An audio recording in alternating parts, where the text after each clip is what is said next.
बिस्मिल्लाहिर्रहमानिर्रहीम। अस्सलाम वालेकुम नाज़रीन, उम्मीद है आप सब लोग खैरियत से होंगे। इस वक्त ईरान के टुकड़े करने की प्लानिंग की जा चुकी है और लगता यह है कि जो तहरीक ईरान के अंदर शुरू हुई है वो एक खूनी तहरीक का रूप धार रही है और इसके साथ ही पाकिस्तान के इर्द गिर्द चैलेंजेस बढ़ते जा रहे हैं, चाहे वो मशरक़ वुस्ता हो, चाहे वो साउथ एशिया हो, चाहे वो साउथ चाइना सी हो या फिर अफ्रीका हो।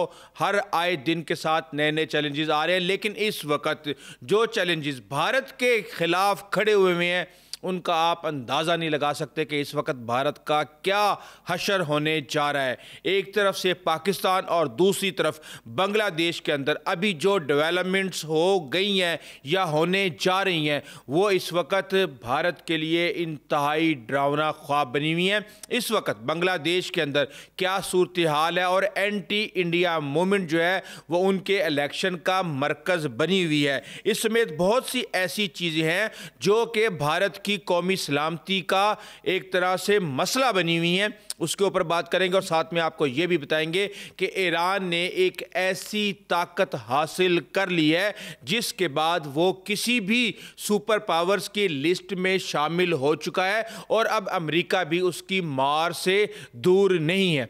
तो जाहिर सी बात है, जब अमेरिका के लिए चैलेंजेस आएंगे, जब इसराइल के लिए चैलेंजेस आएंगे तो फिर ईरान के अंदर भी मामलात जो हैं वो पुरसुकून किसी सूरत भी नहीं रहेंगे। लेकिन एक कहानी मैं आपको सुनाना चाहता हूं सबसे पहले कि आपको अच्छी तरह याद होगा कि जब पाकिस्तान और भारत का क्रिकेट मैच हुआ तो हैंडशेक ना करने पे बहुत ज़्यादा तूफान मचा और भारत की तरफ से इसको एक प्राउड मोमेंट के तौर पे लिया गया कि उनके कप्तान ने पाकिस्तान क्रिकेट टीम के कप्तान से हाथ नहीं मिलाया। लेकिन अब हाथ खुद मिलाने जयशंकर अयाज सादिक के पास पहुंच गए। इसके पीछे कहानी क्या है, आखिर हुआ क्या?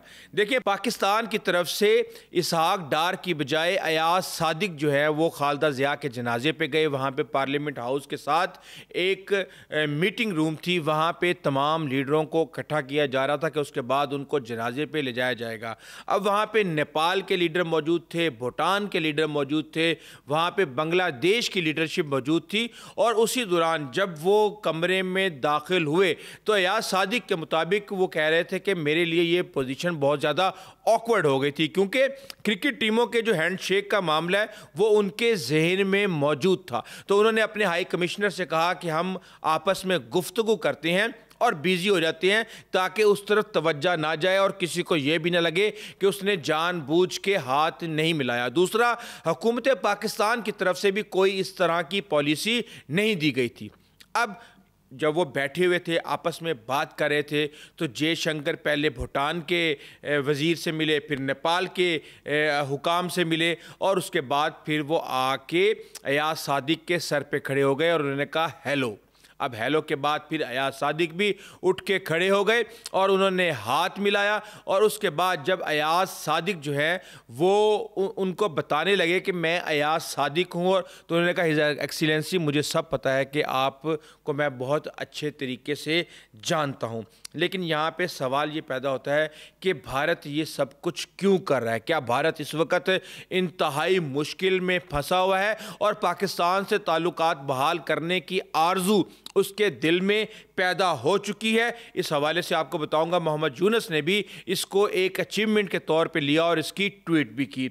लेकिन इस वक्त जो मसला चल रहा है सबसे बड़ा वो चल रहा है ईरान में और ईरान के हवाले से मैं आपको बता दूं कि आपको पता है कि इससे पहले एक तहरीक हम पिछले गुज़िश्ता वीडियो में भी बता चुके हैं कि ईरान के अंदर महंगाई के हवाले से दुकानदारों ने और दीगर लोगों ने एक मुआशी जमूद के हवाले से एक हड़ताल शुरू की थी और उसका मकसद ये था कि जिस तरह $1 1.4 मिलियन रियाल का और €1 जो है वो 1.7 मिलियन रियाल का हो चुका है, तो वहाँ पे महंगाई बहुत ज़्यादा हो चुकी है।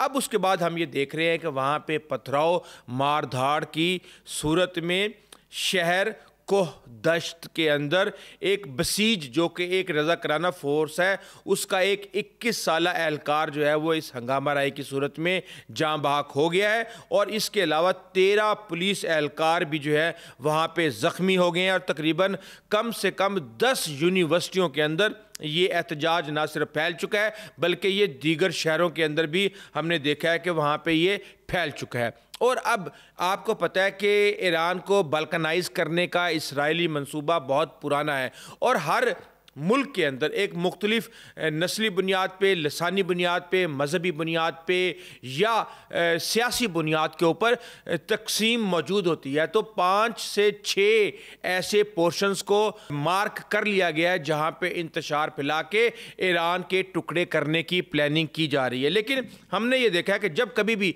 ईरान के ख़िलाफ़ कोई भी मगरबी जारियत हुई है तो उसकी अवाम आपस में या सिर्फ यकजहत हो गई है बल्कि इकट्ठे होकर उन्होंने दुश्मनों का मुकाबला किया। लेकिन अब एक और डेवलपमेंट जो हमारे सामने आई है, देखिए आपको ये बात तो पता चल चुकी होगी कि उम्मीद सैटेलाइट के नाम से एक सैटेलाइट ईरान ने फिजा में भेजी थी और उसको तकरीबन 450 किलोमीटर की बुलंदी पर मदार में वो बड़ी कामयाबी के साथ दाखिल हो गई थी। और उसके अंदर अपना सैटेलाइट जो है वो खुद साख्ता रॉकेट के ज़रिए खुद ईरानी टेक्नोलॉजी पे मबनी वो भेजा गया था। और अब इसके अंदर ये कहा जा रहा है कि जो बुनियादी तकनीक की सलाहियत है इंटर कॉन्टिनेंटल बैलिस्टिक मिसाइल की, वो ईरान ने हासिल कर ली है।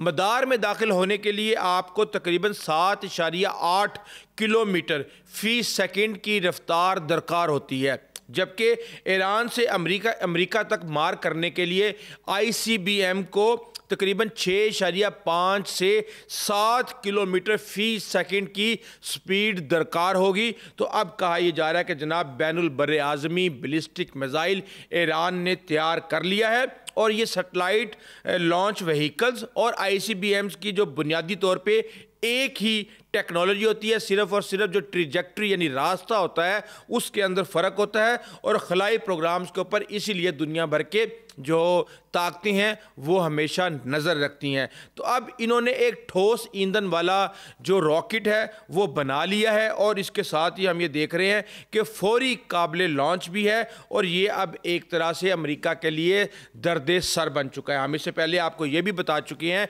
कि किस तरह सस्ते तरीन मिसाइल जो है वो ईरान तैयार कर रहा है, अपनी फ़िज़ाइया को अपग्रेड कर रहा है, वेपन्स रशिया से चाइना से ख़रीद रहा है और बहुत सी ऐसी चीज़ें हैं कि अब जो भी जंग होगी, क्योंकि मैं आपको बता दूं कि जंग तो होनी है, ये एक अधूरा मिशन है इसराइल का जिसे वो 20 साल से उसकी प्लानिंग कर रहा है। $110 बिलियन का बजट जो है वो नेतन्याहू ने अपनी दिफाई इंडस्ट्री के लिए मुख्तिस किया है, वो भी अब इन्वेस्ट हो रहा है। अमेरिका भी पाबंदियों के हवाले से और हमला करने के हवाले से धमकियां दे रहा है। तो यहाँ पे हम ये देख रहे हैं कि एक तरह से महाज गर्म हुआ हुआ है। लेकिन एक और महाज जो कि भारत के लिए गर्म हुआ हुआ है वो है बांग्लादेश का। अब बांग्लादेश के अंदर एक इत्तेहाद बना है जिसका नाम है नेशनल सिटीज़न पार्टी।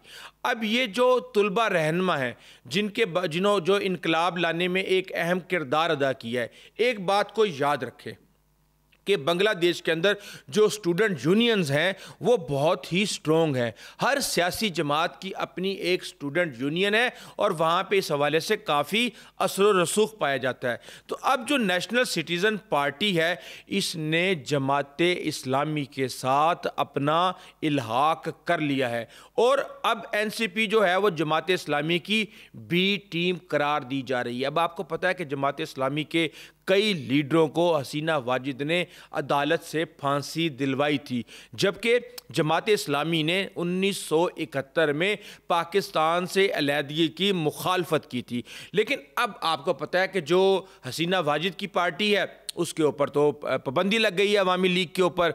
अब उसके बाद एक और इत्तेहाद सामने आया है और उस इत्तेहाद को लीड कर रहे हैं basically BNP Bangladesh nationalist party, जो कि खालिदा ज़िया की थी। खालिदा ज़िया से पहले जो है उनके खामिन जनरल ज़िया की थी और ज़ियाउर रहमान की, और अब उनके बेटे तारिक रहमान जो हैं वो आ चुके हैं और वो इसको लीड कर रहे हैं। और आपको पता है कि इन्होंने भी किससे इत्तेहाद किया है? इन्होंने इत्तेहाद किया है जमीयत उलमा इस्लाम से। तो अब इस वक्त दो इस्लामिक पार्टीज़ जो है वो एक दूसरे के मुकाबले में है। बात यह है कि इस वक्त इस सारी सूरत हाल को देखा जाए तो भारत के आगे कुआं है और पीछे खाई है, और इस वक्त भारत को कुछ भी नज़र नहीं आ रहा, क्योंकि ये एनसीपी पार्टी ही है जिसके चीफ ऑर्गेनाइजर हसनात अब्दुल्ला ने खबरदार किया था कि भारत ने अगर अपनी औकात में ना रहा तो हम 7 सिस्टर स्टेट्स को तोड़ने के लिए कोशिशें शुरू कर देंगे।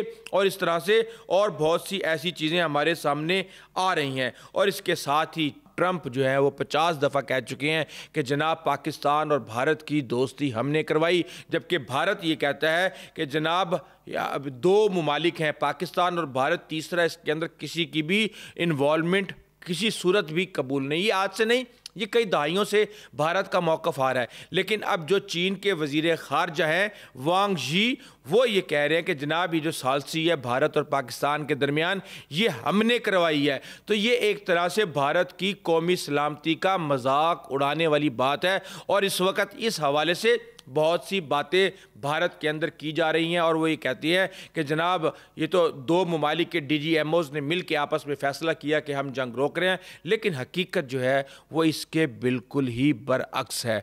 तो ये इस वक्त सूरत हाल चल रही है। इस हवाले से आपको मज़ीद अपडेट करते रहेंगे। अभी तक के लिए इतना ही, आइंदा तक इजाज़त दीजिए। अल्लाह हाफिज़।